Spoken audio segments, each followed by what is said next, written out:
let me explain something and show something. I'm just going to go to my newsfeed. Second one down, we've got an ad.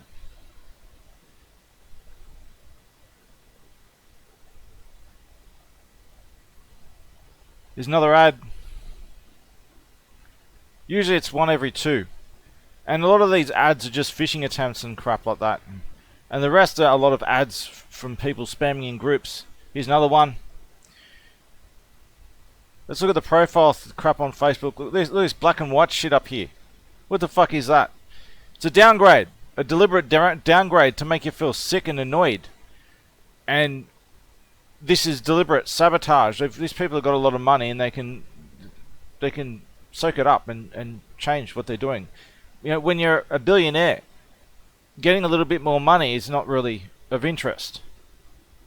You got more power through money than you could ever use. This is about manipulating people on a global level to do your bidding. It's an obsession with power. Now, all these ads and shit on Facebook, I get all this government shit. I know a lot of you do too.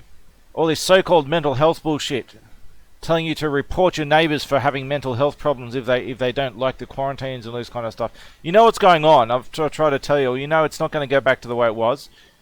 And every villain in hell is trying to do what they can to grasp at power. Well, it slips through their fingers. Imagine, as I said, when all this crap started, and beforehand, imagine if there was a social media a website owned by someone who was respected on all sides. Not necessarily liked, but respected and trusted on all sides, to be fair. And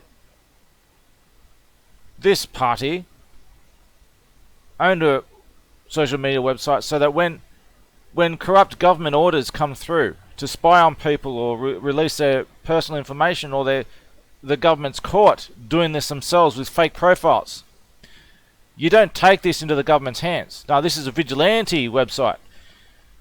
What you do is you find out who they are. You release all their details, including their family members as well, because in almost every case their family members are guilty of the same crimes. And if they're not, it is their obligation to prove otherwise.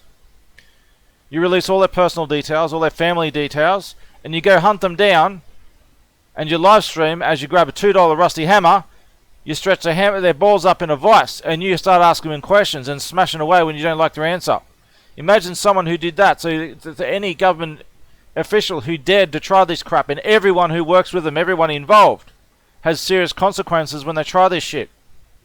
They're not going to do it so often, and they're going to only do it when it's legitimate and necessary. That's what the world needs.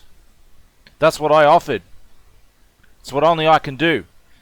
But I can't do it alone, and I'm screwed. I'm going to die in the most horrific way while you all just sit there pretending.